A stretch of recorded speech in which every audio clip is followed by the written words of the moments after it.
O assunto virou manchete em praticamente todo o mundo. Quem é, afinal, a jovem brasileira que afirma que o jogador Neymar a estuprou?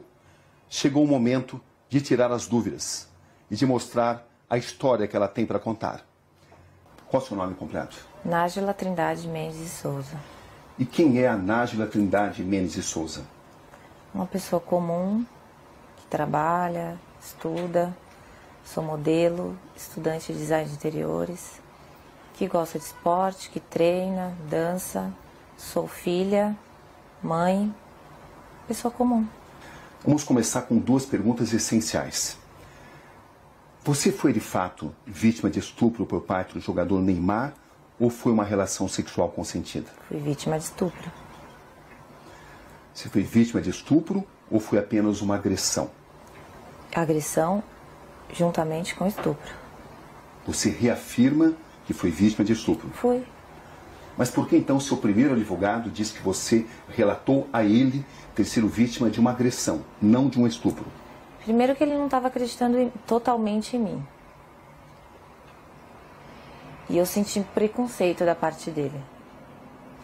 Porque ele disse pra mim que... você vai ter que cortar a unha, a gente vai ter que levar isso pra frente, mas você... Então, o que deu a entender que você foi estuprada, você não foi estuprada, você deu porque você quis, você fez porque você quis. Então, eu vou isentar essa parte, eu não vou colocar essa parte. Vou falar agressão porque eu tenho as provas, você me mostrou as provas da agressão, que foram as fotografias. E eu acho que ele só acreditou em mim porque ele viu a foto que o próprio Neymar mandou pra mim. Minha foto machucada. Como é que você conheceu o Neymar, Nájila? Através de uma rede social. Qual foi a rede social? Instagram. Como é que foram as conversas? Como é que você as escreve? Normal, eu mandei uma imagem pra ele, não era foto nude meu, era um texto. E ele respondeu e a gente começou a trocar mensagens. E depois de um tempo ele pediu o meu WhatsApp e eu passei. O próprio Neymar divulgou alguns trechos onde aparecem conversas de cunho sexual. Uhum. Quando é que essas conversas começaram? Naquele momento. Do WhatsApp.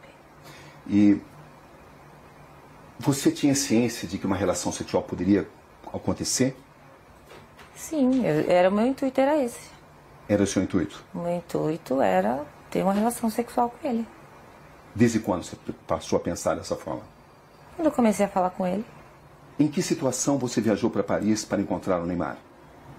Não entendi. Quem é que pagou a passagem? Ele. Ele pagou. E as suas despesas, quem pagou? Ele, do hotel. Isso ficou claro desde o início? Não, a gente conversou, eu conversei com ele como uma pessoa comum. Era um intuito sexual, era um desejo meu. Acho que ficou até claro para ele isso. E ele perguntou quando eu poderia ir e eu disse, no momento eu não posso, questões financeiras, eu não podia ir. E também questão da minha agenda, do meu trabalho, enfim. E daí ele me sugeriu, tá, mas eu posso resolver isso. E aí eu fui com a passagem. Você levou dinheiro seu também? Levei. Ou seja, você viajou para Paris com que expectativa, Nájila? De ficar com ele, de encontrar com ele. Isso De incluía realizar uma possível... desejo meu. Isso incluía uma possível relação sexual? Obviamente. Você pensava nisso? Sim. Estava preparada para isso? Estava. Era algo já consentido, consensual entre vocês? Era. Quando você chega a Paris, o que acontece? Eu vou pro hotel, ele me manda mensagem falando que ia para uma festa e que ia passar lá antes para me dar um beijo, para me cumprimentar antes de ir nessa festa. E a partir disso, o que acontece? Eu tinha um desejo de ficar com o Neymar. E quando eu chego lá, tava tudo bem, tava tudo legal as mensagens, uhul, eu ia conseguir, entendeu? Só que quando eu cheguei lá, ele estava agressivo, totalmente diferente daquele cara que eu conheci nas mensagens. Até aí, tudo bem. Como eu tinha muita vontade de ficar com ele, falei, ok, vou tentar manejar aqui. E a gente começou a trocar carícias, começou a ficar, a se beijar. E daí ele me despiu. Eu não Até achei... então foi tudo consensual? Foi. Até aí tudo bem. Sim. Só que depois ele começou a me bater. E eu falei assim, nos primeiros, ok, tava tudo certo. Só que depois começou a me machucar muito. E eu falei, para. Você falou isso de forma clara? Falei, para, está doendo. E ele falou, desculpa, linda. Ok, continuamos. Deitados na cama, rolando e tal. Eu falei, você trouxe preservativo? Porque eu não tenho. E ele disse, não. Eu falei, então não vai acontecer nada além disso. Porque não podemos. Qual foi a resposta dele? Ele não respondeu nada. E a gente continuou. E ele me virou, cometeu o ato, e eu pedi para ele parar. Enquanto ele cometia o ato, ele continuava batendo na minha bunda violentamente. E depois eu girei. Foi tudo muito rápido, questão de segundos, e me retirei. Foi isso que aconteceu. Você está totalmente convencida que conseguiu mostrar a ele que você não queria, não desejava mais a relação sexual? Eu falei, para. Não, para. Eu falei. E ele nunca disse nada a você? Ele não se comunicava muito. Ele só agia. Ou seja, você estava preparada para uma relação sexual consensual? Estava. E quando é que essa relação sexual consensual se transformou, na sua visão, em um ato de estupro? A partir do momento que ele se tornou agressivo, a partir do momento que eu perguntei para ele se ele tinha levado o preservativo, que eu não tinha, ele falou que não, e eu falei para ele, então não podemos. Então só vamos trocar carícia, vamos continuar aqui. E ele concordou, com o silêncio eu entendi como concordância. E quando ele me virou, ele já foi cometendo o ato. Então assim, ele não entrou em um acordo comigo, não, eu não trouxe, mas eu tô afim, eu quero. Não, ele ficou calado. Então para mim, ele tinha entendido que não poderíamos ir além daquilo do que já estávamos fazendo. Ele te obrigou a manter relação sexual? A partir do momento que ele me segurou violentamente me batendo, ele estava me obrigando a ficar ali naquele lugar. Sem uso de preservativo? Sem uso de preservativo. Foi assim que aconteceu a relação sexual? Foi assim que aconteceu. Depois, quando eu saí da cama, quando eu me levantei e fui pro banheiro, eu fiquei, não acreditei, foi tipo uma decepção. E eu fiquei estarrecida, então assim, eu não consegui falar nada pra ele. Não consegui xingar, não consegui chorar, não consegui falar nada. Eu só fiquei em estado de choque, assim. E depois ele levantou, foi pro banheiro, e quando ele entrou por uma porta, eu saí por outra. Você manteve várias mensagens com o Neymar, mesmo depois desse acontecimento, dia 15? Mantive. Por que você continuou conversando com alguém que a estuprou? Porque primeiro que eu tive que assimilar tudo. Todo o acontecimento.